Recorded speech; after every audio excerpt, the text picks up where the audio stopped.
आप सबको जय मसीह की। प्रभु का धन्यवाद हो आज के मुबारक समय के लिए जो खुदा ने हमें दिया। एक बार फिर अपने प्रभु के चरणों में आकर हम अपने खुदा के कलाम पर मनन कर सके। अगर सोचा जाए एक बाप अपने बच्चों से कितना प्यार करता है, या एक बाप अपने बेटे से अगर पर्टिकुलरली कहा जाए कितना प्यार करता है। एक दिन विचार कर रहे थे इस बात पर, एक पिता जो है लड़के के साथ अपने बेटे के साथ कैसी मोहब्बत करता है, कितनी मोहब्बत करता है। अगर कभी ऐसा वक्त आए कि ये बोला जाए बाप से कि तुम दोनों में से एक को मरना पड़ेगा, तो बाप हमेशा ये कहेगा कि मेरे बेटे को छोड़ दो और मैं मरने के लिए तैयार हूं। एक बाप के लिए अपनी जान देनी आसान है, लेकिन एक बाप को अपने बेटे को जान देने के लिए दे देना वो बहुत मुश्किल है। जो आप पेरेंट्स हैं, जो माता पिता हैं, वो इस बात को जानते समझ सकते हैं कि अगर एक बाप आपके सामने है और एक ऐसी स्थिति में है जहां पर एक को जान देनी पड़ेगी, या बाप को या बेटे को, तो बाप के लिए खुद मरना इजी है, आसान है, लेकिन अपने बेटे को देना वो बहुत मुश्किल है। अब्राहम ने जो काम किया, पहाड़ पर अपने बेटे को ले गया और वहां पर उसकी कुर्बानी देने के लिए तैयार हो गया, बहुत बड़ी बात थी वो।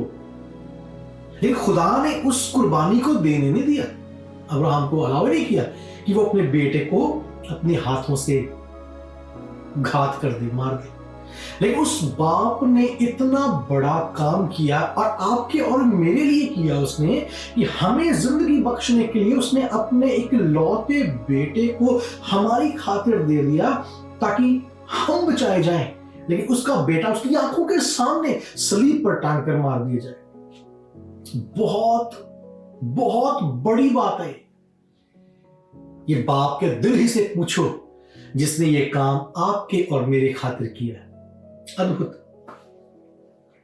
एक कहानी मुझे याद आती है इसी बात के साथ जुड़ी हुई। हालांकि इस महान बलिदान के बराबर कोई कहानी नहीं हो सकती, लेकिन फिर भी इस बात को समझने के लिए कुछ मदद ये कहानी जरूर कर सकती है। एक बाप और बेटा एक खेत में थे, और बाप जो था वो एक सरकारी नौकरी करता था और उस खेत में से एक ट्रेन गुजरा करती थी। और बाप जो था वो रेलवे डिपार्टमेंट में काम करता था। उसका काम क्या था, जब वो ट्रेन वहां पर से गुजरने वाली होती तो उस खेत के उस मैदान के अगले ही तरफ एक नदी थी जिसके ऊपर एक पुल था। और जब वो ट्रेन आ रही होती तो वो बाप उसकी जिम्मेवारी ये थी, उस कर्मचारी होने के नाते, कि वो उस कांटे को बदलता था और ट्रेन को सही ट्रैक पर लाता था। जो दूसरी दिशा में जा रही उसकी दिशा चेंज करता कांटे के साथ, और वो ट्रेन पुल से होती हुई गुजर जाती थी। एक दिन ऐसे ही दोनों बाप और बेटा उस मैदान में थे, ट्रेन आ रही थी और ये वक्त था बाप के लिए कि वो कांटा खींचकर उस गाड़ी को उस पुल के ऊपर से गुजारेगा। और उसको पता नहीं था कि उसका बेटा कहां, बेटा वहां पर खेल रहा था इर्द गिर्द। अचानक से जो बेटा था वो उस रेल की पटरी पर चला जाता है, और यह भी हो जाता है साथ में कि जब वो पटरी पर गया है उसी वक्त ट्रेन भी बिल्कुल उस जगह पर आ जाती है जहां से बाप को कांटा बदलना है, और वो ट्रेन सही ट्रैक से होती हुई नदी पार करेगी। अगर वो कांटा नहीं बदला जाता तो ट्रेन जो है वो नदी में गिर जाएगी और हादसा हो जाएगा, बहुत से लोग मारे जाएंगे। लेकिन अकस्मात ऐसा होगा कि वो बेटा जो है वो उसी ट्रैक पर खड़ा है, उसी जगह पर उसका पैर था, और जैसे ही बाप ने वो कांटा बदला उस बच्चे का पैर उस ट्रैक में आ जाता है, रेल की पटरी में फंस जाता है, निकल नहीं पा रहा। उधर से ट्रेन आ रही है यात्रियों से भरी हुई, इधर बेटे का पैर फंस गया बीच में। अब बाप जो है वो बेचैन है, वो अपने बेटे को बचाना चाहता है। उसे पता अगर मैंने कांटा दोबारा से नहीं खींचा, मेरे बेटे का पांव उस जगह से नहीं निकला, तो मेरा बेटा उस ट्रेन के नीचे आकर कुचल कर मर जाएगा। लेकिन उसे यह भी ध्यान है कि उस ट्रेन में बहुत से यात्री बैठे हुए हैं, बहुत से परिवार बैठे हुए हैं, बहुत से माँ बाप, बहुत से बच्चे हैं। अगर मैंने कांटा नहीं खींचा या कांटे को सही तरीके से उस ट्रैक को नहीं किया कांटे से, तो वो ट्रेन नदी में गिर जाएगी और सब लोग मर जाएंगे। कहानी को छोटा करता हूं। बाप ने उन सब लोगों को बचाने के लिए अपने खुद के पुत्र को वहां पर नाश होते हुए देखना गवारा समझा। बाप ने उन सब लोगों को बचाने के लिए अपने बेटे के पांव को वहां से निकलने नहीं दिया। उसने या तो वो अपने बेटे के पांव को निकलने देता और सब मारे जाते, या फिर उसके बेटे का पांव फंसा जाता, बेटा मारा जाता और बाकी सब बच जाते। बाप ने आपकी और मेरी खातिर उस ट्रेन में आप और मैं ही सवार थे। अगर बाप अपने बेटे को वहां पर हमारे लिए ना देता तो हम सब पाप में मारे जाते। बाप के लिए बहुत मुश्किल वक्त था, पीड़ा का वक्त था। इसलिए कलाम पाक कहता है, यीशु मसीह ने उस वक्त कहा, ए पिता, तूने अपना मुंह मुझसे क्यों फेर लिया है, तूने मुझे क्यों छोड़ दिया है। और कलाम पाक कहता है, बाप ने अपना मुंह अपने बेटे से उस वक्त फेर लिया, मोड़ लिया। बाप देख नहीं पाया। बाप के लिए बिल्कुल भी आसान नहीं कि वो अपनी आंखों के सामने अपने बेटे को कुर्बान होता हुआ देखे, लेकिन हमारे खुदा बाप ने आपके और मेरी खातिर ये किया। मेरे भाई मेरी बहन, बहुत बड़ा काम किया। और बेटे ने भी यहां तक आज्ञाकारिता की है कि कलाम पाक कहता है कि वो उसने क्रूस की मृत्यु सहली आपकी और मेरी खातिर। बाप ने भी कोई कमी नहीं छोड़ी हमें बचाने के लिए, और बेटे ने भी अपने आप को देने में कोई कसर नहीं छोड़ी। हालांकि बेटे ने कहा, पिता, ये प्याला बहुत भारी है, अगर तू चाहता है, अगर ये हो सकता है ये प्याला टल जाए तो ये प्याला मुझसे टाल दे, लेकिन फिर भी पिता, मेरी मर्जी नहीं, तेरी इच्छा पूरी हो जाए। मुझे पता है तूने मुझे इसी काम के लिए भेजा है बाप, ताकि ये सब लोग जो पाप के रास्ते पर है, जो मारे जाएंगे अगर मैंने नहीं अपना बलिदान दिया, अपना लहू बहाया, ये मारे जाएंगे। इसलिए मैं तेरी आज्ञाकारिता में, तेरी अधीनता में इनको बचाने के लिए, इनको तेरी संतान बनाने के लिए खुद इस भयानक मौत को सहने के लिए तैयार हूं, आपकी और मेरी खातिर। एक और कहानी मुझे याद आती है।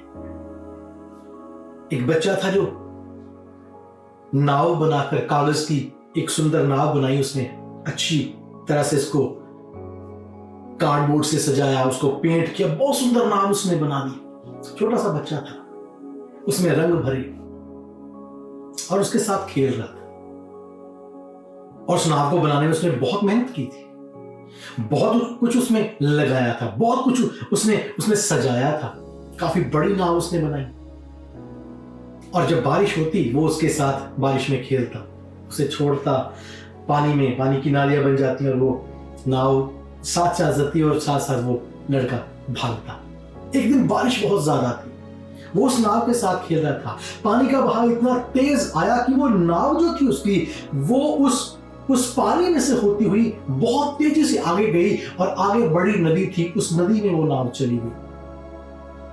वो बच्चा बहुत भागा, उसने उस नाव को पकड़ने की बहुत कोशिश की, बहुत जद्दोजहद की कि ये नाव मुझसे दूर न जाए, लेकिन वो नाव उस पानी के बहाव में उससे दूर चली गई, बहुत दूर चली गई। वो भागता रहा उसको बचाने के लिए, नहीं, वो नाव उसके हाथ में नहीं आई, निकल गई, वो उसकी पहुंच से दूर चली गई। बहुत दिन तक वो बच्चा परेशान रहा, मेरी नाव खो गई।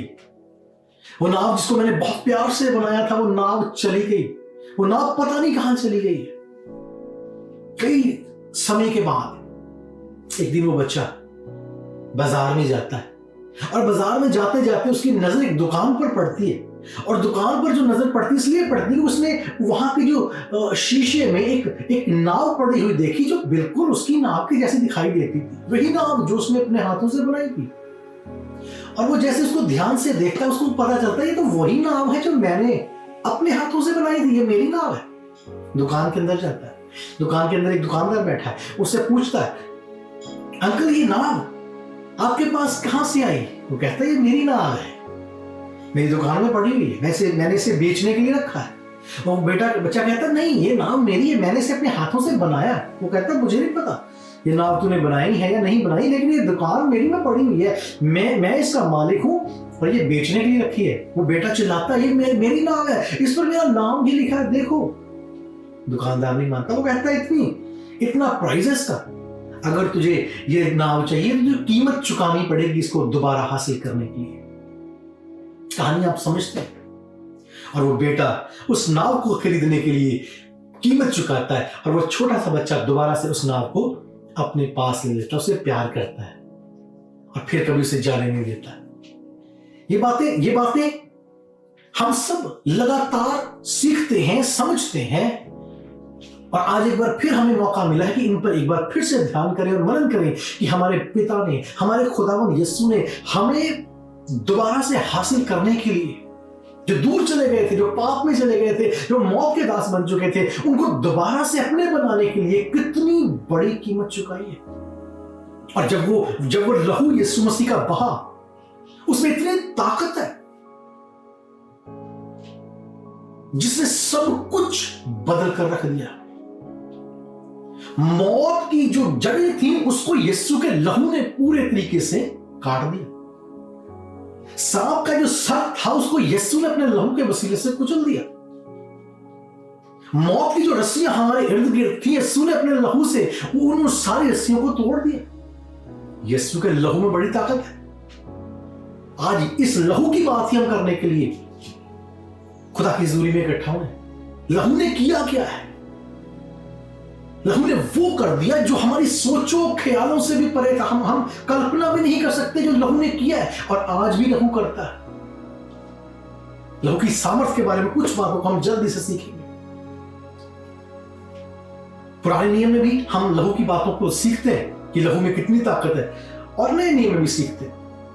लेकिन एक चमत्कार, एक ऐसी बात, एक अद्भुत ऐसा आश्चर्य जो मुझे बाइबल में दिखाई दिया पुराने नियम में, जो मैंने पहले बहुत बार पढ़ी थी, लेकिन उस पर ध्यान इस तरीके से कभी नहीं गया था जिस तरीके से इस बार खुदा ने उस चीज को दिखाया।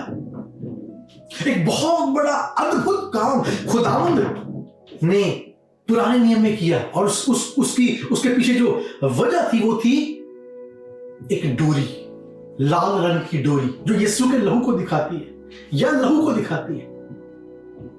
मुझे बिल्कुल पता है आपको याद आ गई होगी वो घटना कौन सी है। अब यहां पर बात हम रहाब की कर रहे हैं। ये वो रहाब है जिसके बारे में बाइबल कहती कि वो एक वेश्या थी, पापिन स्त्री थी, पाप में पड़ी हुई स्त्री थी। ज्यादा समय हम उन सारी चीजों को पढ़ने के लिए नहीं लगाएंगे क्योंकि हमारे पास समय कम है। सीधा मैं आगे बढ़ूंगा, और जो आयत हमें लगेगी भी ये जरूरी है पढ़नी इस वक्त, वो हम पढ़ेंगे। एक बात हम बाइबल में से पढ़ते हैं, एक आयत पढ़ते हैं जो हमें मिलती यहोशू की किताब उसके 2 अध्याय में, उसकी 15 आयत, और 15वीं आयत में यूं लिखा है, तब रहाब जिसका घर शहरपनाह पर बना था और वह वहीं रहती थी, उसने उनको खिड़की से रस्सी के बल उतार के नगर के बाहर कर दिया। बड़ी सिंपल साधारण सी आयत है, लेकिन इस आयत के जो असल इसमें चमत्कार छिपा है वो कमाल का है। अब यहां पर लिखा है रहाब जो है उसका घर, ध्यान से पढ़े इसको, लिखा है रहाब जिसका घर शहरपनाह पर बना था, शहरपनाह के ऊपर बना था, और लिखा है वो वहीं रहती थी, मतलब शहरपनाह के ऊपर वो रहती थी। अगर अंग्रेजी के तर्जुमे को आप पढ़ लें, एनकेजीवी का तर्जुमा मैं आपके सामने पढ़ता हूं, यहां पर लिखा है, Then she let them down by a rope through the window, for, इस पर ध्यान देना, for her house was on the city wall, on the city wall, मतलब शहरपनाह के ऊपर रहाब का घर था, और उसके साथ लिखा है she dwelt on the wall, और वो शहरपनाह के ऊपर रहती थी, बसती थी, उसका बसेरा, उसका घर उस शहरपनाह के ऊपर था। क्या बड़ी जबरदस्त बात है, समझिए इस बात को। मुझे नहीं पता आपने आपके मन में वो सारा रेवोल्यूशन क्लियर हुआ है नहीं, लेकिन मुझे तो पता नहीं, जब बात ये बताई मैं तो बहुत एक्साइटेड हुआ, जबरदस्त चमत्कार। और इसके पीछे रीजन ये था, अब इस स्टोरी में हम जल्दी से जाते हैं। यहां पर उसके घर के बारे में चर्चा है। ये आयत लिखने का मतलब है खुदा का कि उसका घर शहरपनाह के ऊपर बना था, और जब वो इस्राएल से भेदी आते हैं, वहां पर इसराइली आते हैं खोजने के लिए यरीहो को, तो आप जानते हैं ये उनको अपने घर में छिपाती है और फिर उनको बचाकर उस शहरपनाह से नीचे बाहर भेज देती है, वो बच जाते हैं। और वो इसको कहकर जाते हैं, जब हम वापस इस शहर पर कब्जा करने के लिए आएंगे तो तू अपने घर की इस खिड़की जिसके द्वारा तूने हमें उतारा है, बचाया, इसी खिड़की में एक लाल रंग की डोरी बांध देना। और जब हम इस शहर में आएंगे तो हम बाकी सारे शहर को तो हम नाश करेंगे, लेकिन तेरे घर को हम छोड़ देंगे। कमाल की बात होने वाली यहां पर। और जब हम आगे चलते हैं, 6ठे अध्याय में जाते हैं, जब हम यहोशू के 6ठे अध्याय में जाते हैं, वहां पर हम देखते हैं कि यहोशू इस्राएलियों के साथ शहर के इर्द गिर्द चक्कर लगा रहा है। 7वां दिन आ चुका है और 7वें दिन जब उन्होंने आखिरी चक्कर लगाया, तुरियां फूंकी गई, जय जयकार किया गया, कलाम पाक में लिखा है कि वो दीवार ऊपर से लेकर नीचे तक ध्वस्त हो गई, या कहने जमीन के अंदर धस गई। वो दीवार पूरी तरीके से नाश हो गई। चमत्कार वाली बात यहां पर देखें, राहाब का घर कहां पर था? राहाब का घर उसी दीवार के ऊपर था जो ध्वस्त होकर जमीन के अंदर चली गई। लेकिन बाइबल बयान करती है, ना तो राहाब के घर को कुछ हुआ और ना राहाब के घर के किसी भी व्यक्ति को कुछ हुआ जो उस घर के अंदर था। वजह क्या थी? उस घर पर लहू लगा हुआ था। वो घर लहू की प्रोटेक्शन में था। तभी तो दाऊद कहता है, चाहे कुछ भी हो जाए, जमीन उलट जाए, समंदर फेन उठाए, उलट पुलट हो जाए, सारा कुछ, मैं नहीं डरूंगा। उसे पता है अगर मेरा घर मेरे खुदा पर, मेरे प्रभु यीशु पर टिका हुआ है तो चाहे कुछ भी हो जाए, मेरे घर की नींव नहीं हिल सकती। एक सच्ची घटना है। समंदर के किनारे एक बुजुर्ग मां रहती थी।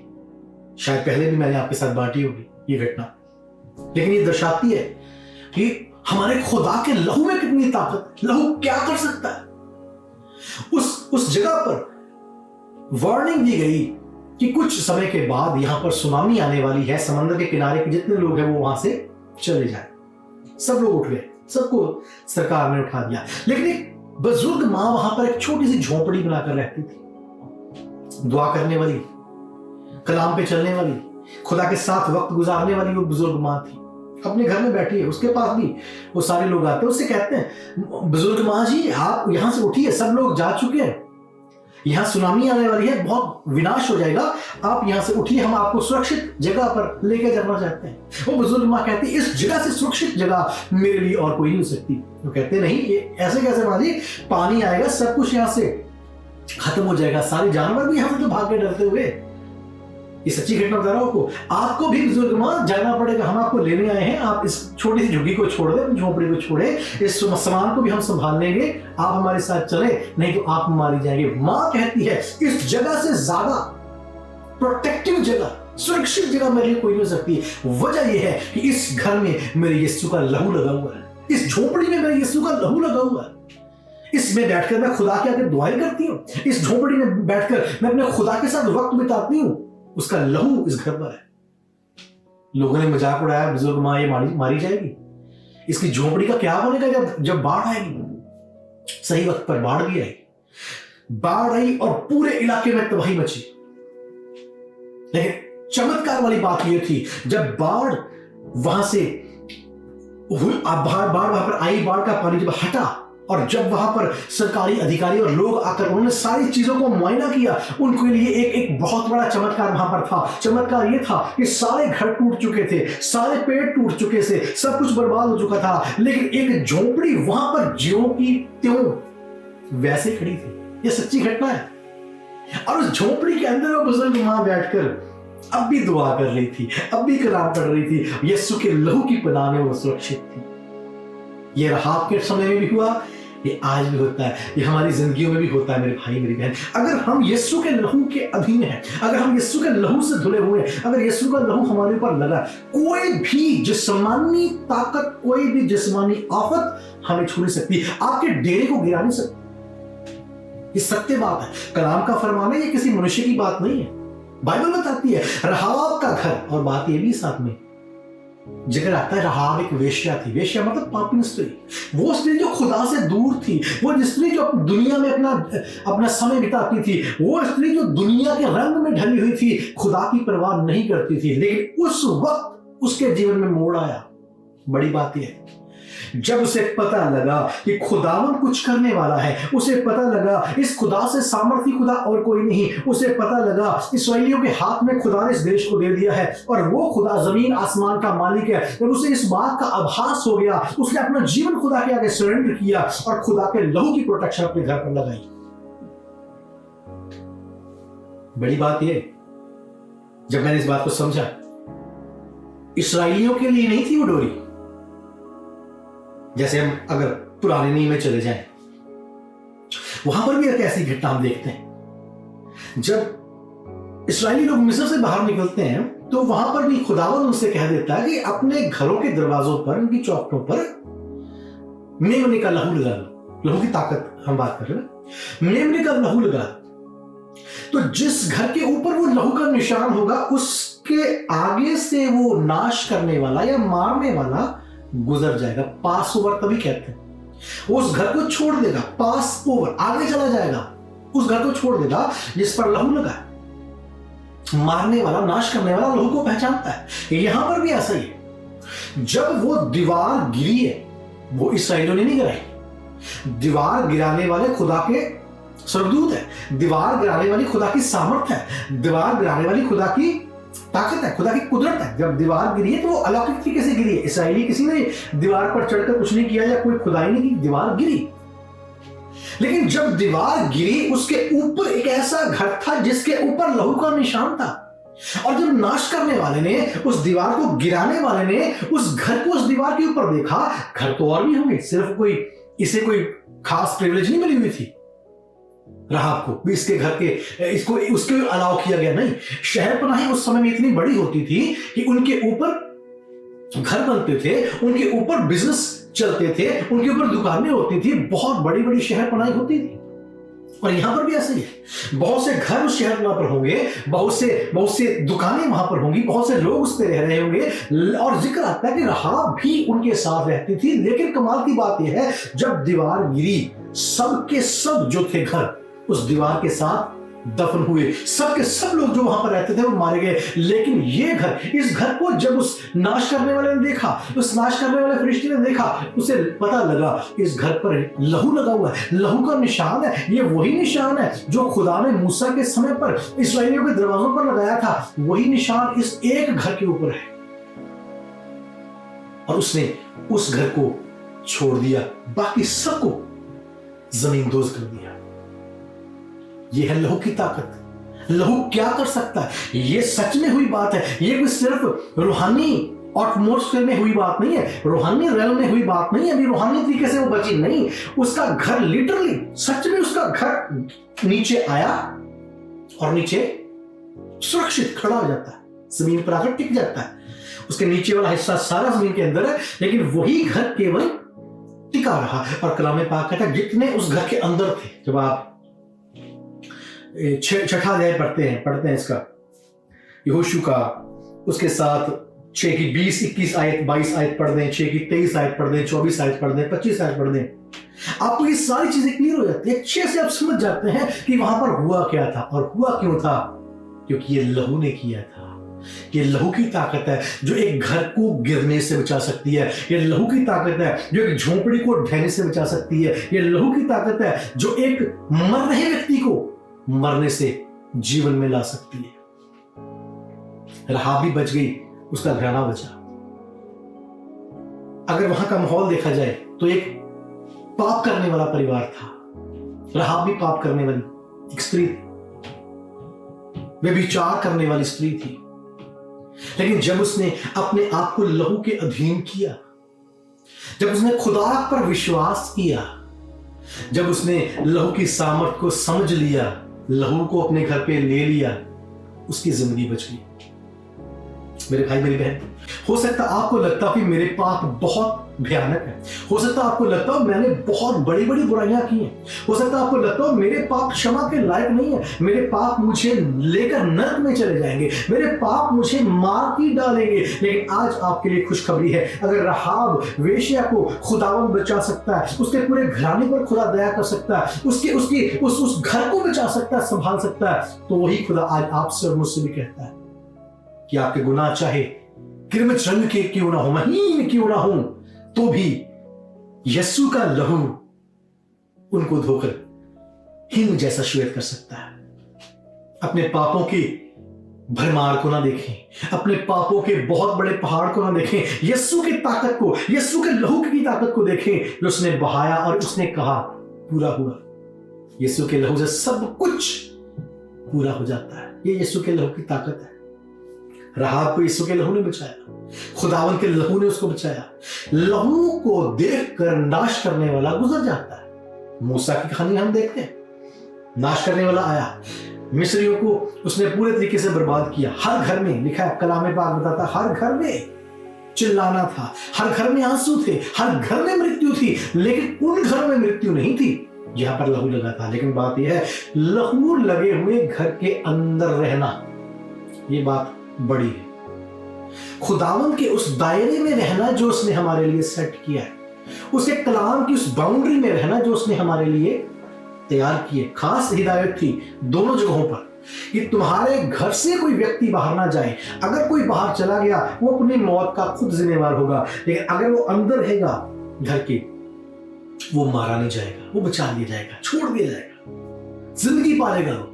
और आपको मौका मिला उसके पूरे परिवार को, आगे चलकर आप पढ़ते हैं इस बात को कि उनको बाद में किस तरीके से इस्राएलियों में शामिल किया गया, रिपेंटेंस का मौका दिया गया, उनको खुदा के साथ जुड़ने का मौका दिया गया, खुदा के साथ आगे बढ़ने का मौका दिया गया। और थे कौन? वो पाप करने वाले। ये ना सोचें कि बहुत पाप हो गए अब क्या होगा। आज मौका है, आज अपने खुदा के उस लहू को देखें जो हमारी खातिर बहा है, और इस लहू के द्वारा सब कुछ होता है। और ये वही लहू है जिसने हमें उस खुदा के, उस पिता के बेटे और बेटियां बनाया।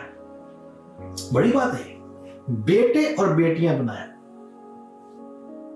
और वर्ड जो अंग्रेजी का आता है वह अडॉप्टेड।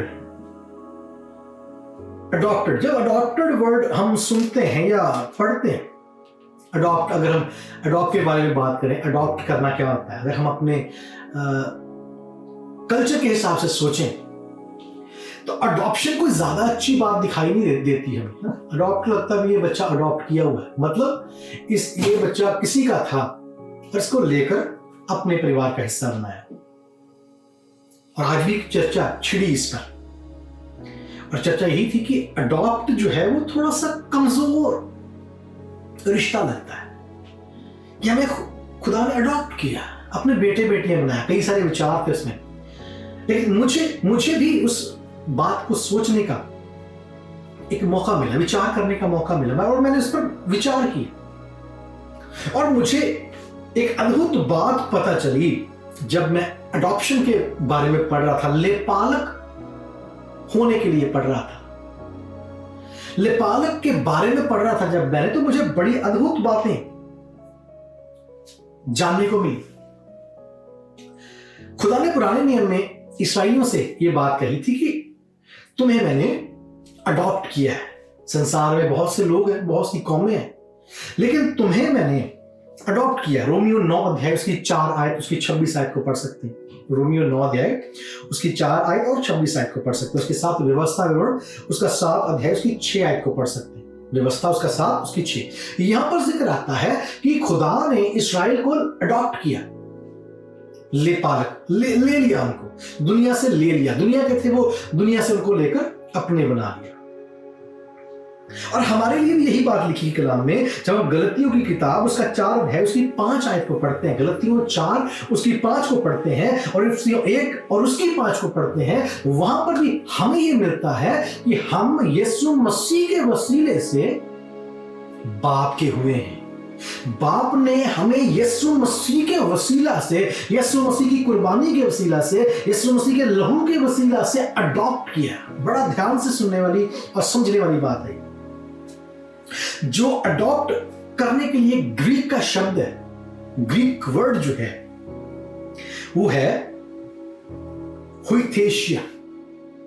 हुइथेशिया ग्रीक लफ्ज है, हुइथेशिया अडॉप्ट करने के लिए जो इस्तेमाल किया जाता है। उसका मतलब है लीगल तरीके से किसी बच्चे को लेकर अपना बना लेना, जो हमारा था नहीं, जो किसी अलग झुंड का था, उसे लेकर अपना बनाना कानूनी तरीके से, उसको बोलते हैं अडॉप्ट करना, उसे बोलते हैं हुइथेशिया।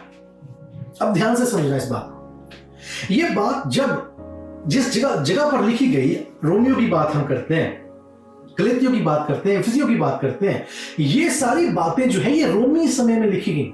रोमन्स का राज्य था उस समय में, और जब रोमन्स का राज्य था तो रोमी लोग उस समय में कई बार किसी को अडॉप्ट करते थे। ध्यान से समझना, वहां पर अडॉप्ट करने का मतलब क्या था।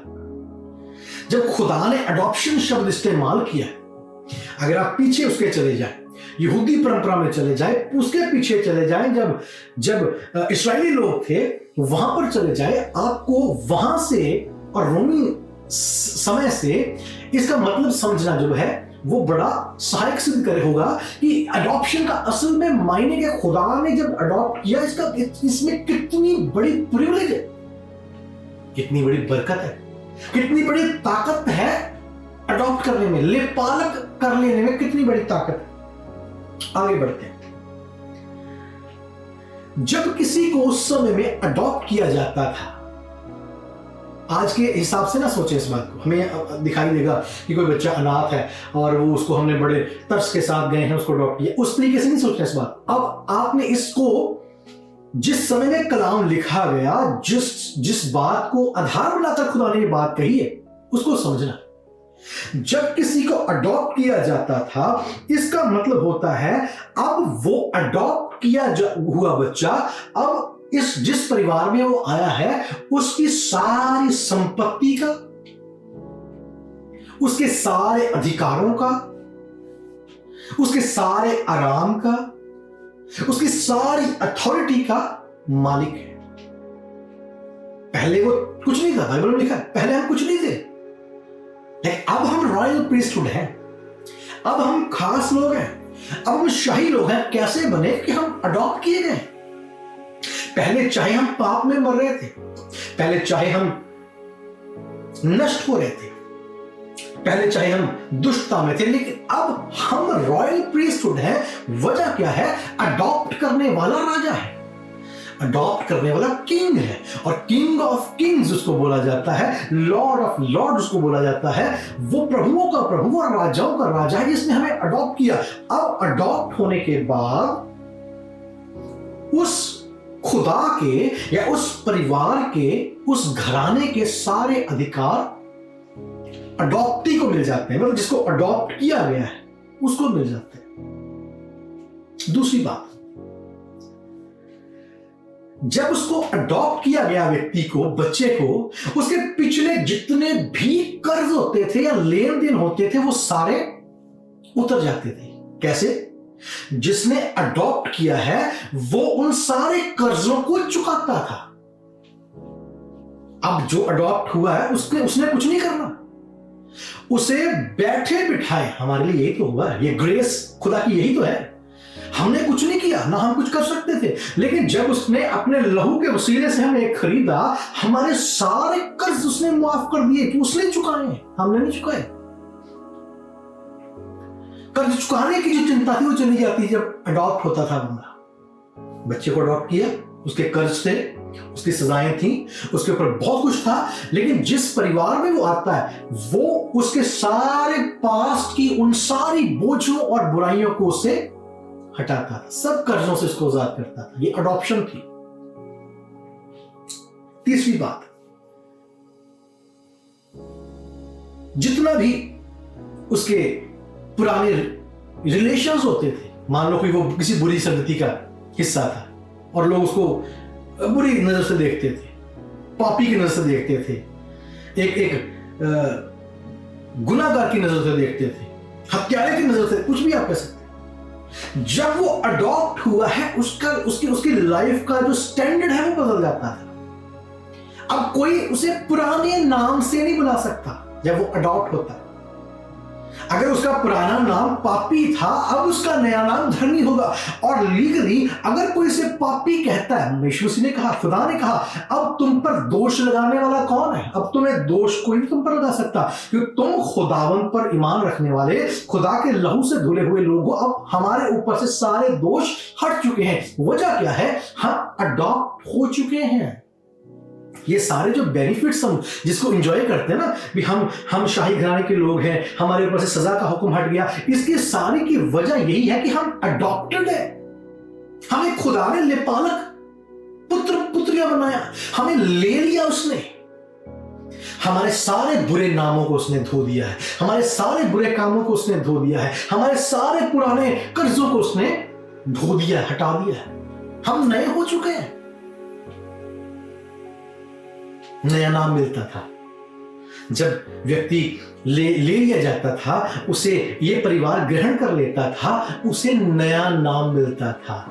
हमें नए नाम दिए ना खुदा ने हमारे में। हम खुदा की संतान हैं, उसकी निज प्रजा हैं। हम उसे अब्बा पिता कहते हैं, और वो हमें बच्चे, बेटा बेटी कहकर पुकारता है। हमारे नाम बदल गए।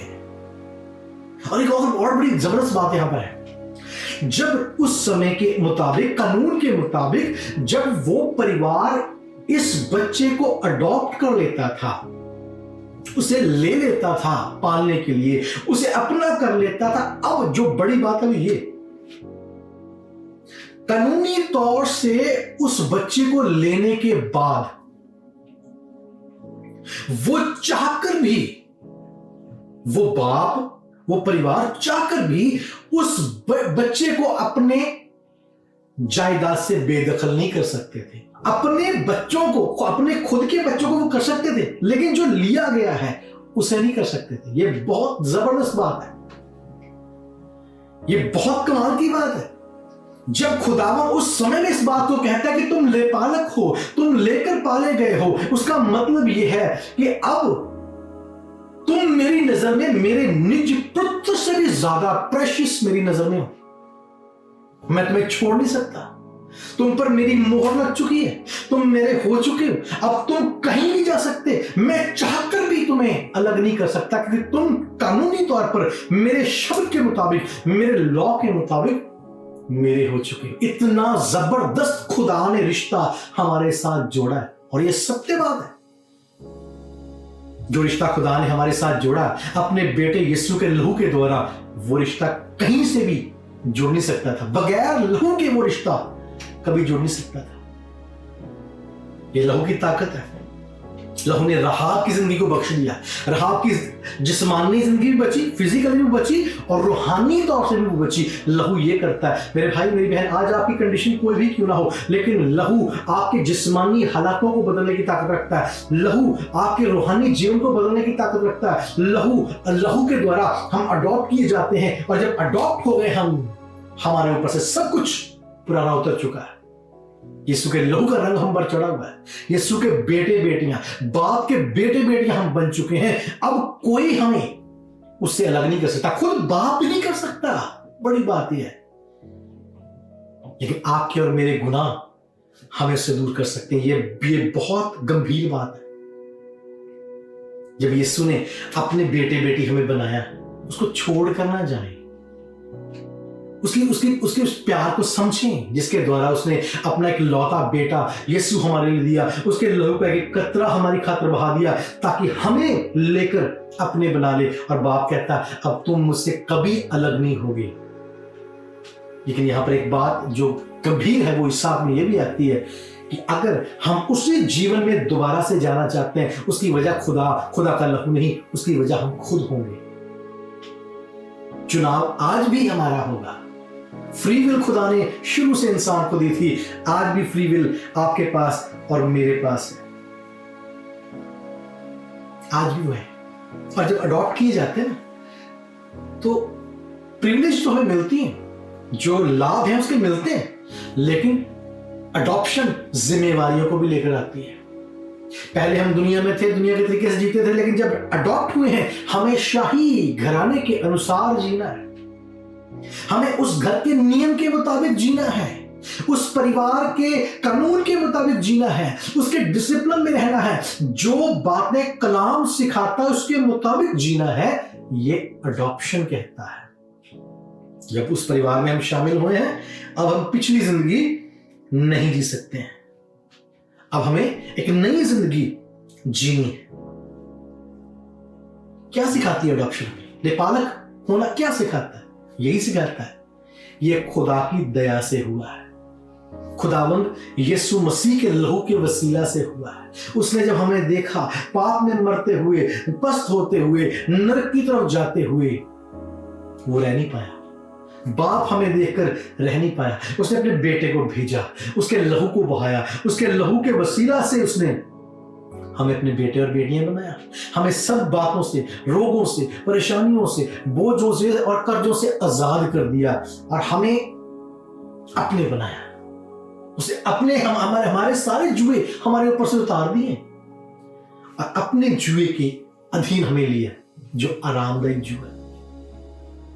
अपने खुदावन के उन दुखों को याद करते हैं, अपने यीशु के उस लहू को याद करते हैं, तो हमें स्मरण आता है कि लहू की ताकत बाइबल में पुराने समयों से काम करती हुई दिखती है। मूसा के समय पर इस्राएली लोग मौत से बचे, वजह लहू था। लहू ने उनको मौत से बचाया। लहू के निशान को देखकर वो मौत उनके घरों में नहीं आई। राहाब के समय पर जब लहू का निशान, वो डोरी उसके घर पर था, वो सारी दीवार टूट गई, सारी दीवार नष्ट हो गई, लेकिन कलाम कहता है राहाब का घर उसी दीवार पर था, वो नष्ट नहीं हुआ, वो सही सलामत जमीन पर आकर टिका। राहाब अपने परिवार के साथ सुरक्षित उस घर से बाहर आई और इस्राएलियों का हिस्सा बनी। ये लहू से हुआ। और नया नियम तो हमें यह सिखाता है, हम तो और भी मुबारक लोग हैं, यह सिखाता है कि यीशु के लहू के वसीला से हम उस बाप की संतान हो गए हैं। और ऐसी संतान जिसे बाप अपने निज पुत्र से भी अधिक प्यार करता है, तभी तो उसने हमें बचाने के लिए अपने बेटे को भेजा। यही तो उस बात का मतलब है। पिता ने अपने निज पुत्र को भी हमारे लिए नहीं रख छोड़ा। वजह क्या थी? कि हम इतने प्रिय थे उसको, हमें बचाने के लिए, हमें अपने बनाने के लिए उसने अपने बेटे को भी कुर्बान होने दे दिया। और यीशु के लहू ने जो कर दिया वो और कोई नहीं कर सकता। लहू के अंदर जो ताकत है वो कहीं पर नहीं। दुनिया में मैं समझता हूं सबसे अगर ताकतवर कोई शय है, वस्तु है, कोई सबसे ताकतवर हथियार कह लें, वो यीशु का लहू है। उसी लहू के द्वारा आप और मैं उसके बेटे बेटियां बने हैं। उस बेटे बेटी होने के अधिकार को संभालना है, उस बेटे बेटी होने के स्टैंडर्ड में हमें चलना है, अपने यीशु के लहू की कुदरत को, उसकी कीमत को पहचानना है। ये सब लहू ने किया है, अगर लहू ना करता तो हो नहीं सकता था। आइए अपने खुदावंद को धन्यवाद दें उस जिंदा लहू के लिए जो उसने हमारी खातिर बहाया। आइए प्रार्थना करें। आसमान और जमीन को बनाने वाले हमारे स्वर्गीय पिता, हम आपका धन्यवाद करते हैं आपके प्रिय बेटे प्रभु यीशु मसीह के लिए और उसके महान सामर्थ्य लहू के लिए, जिसके द्वारा हम आपके बेटे बेटियां हो गए। और हमारी ये प्रार्थना है प्रभु, जब आपने इतना बड़ा उपकार, इतनी बड़ी दया हम पर की, अपने बेटे बेटी हमें बना लिया, हम इस प्रिविलेज को समझें, इसकी वैल्यू को समझें और इस बात को जानें कि जो हमें मिला है लहू के वसीला से, उसके लिए बहुत से लोग आज तरसते हैं, लेकिन हम मुबारक लोग हो गए जिनको खुदावंद आपने चुनकर अपने बेटे बेटियां बना लिया। हमें तौफीक दें कि उस चुनाव के मुताबिक अपने जीवनों को जिए। शाही परिवार में जब आपके लहू ने शामिल किया, उसके मुताबिक जिए और लहू की कीमत को कभी भी जाया ना करें। जो हमारे लिए कीमत दी गई है उसको कभी भी जाया ना करें। हमारी मदद करें आज खुदावंद इस मुबारक शुक्रवार को कि हम प्रभु यीशु आपके लहू को हमेशा, आपके सलीब को हमेशा याद रखें और ये याद रखें कि हम बहुत बड़े दाम चुकाकर मोल लिए गए हैं। धन्यवाद इस महान काम के लिए और इसके मुताबिक चलने और जीने की ताकत हमें देना। प्रभु यीशु आपके जिंदा और अतुल्य नाम से इस प्रार्थना को मांगते हैं, आमीन। खुदावंद आप सबको बहुत से बरकत दे। सबको जय मसीह की।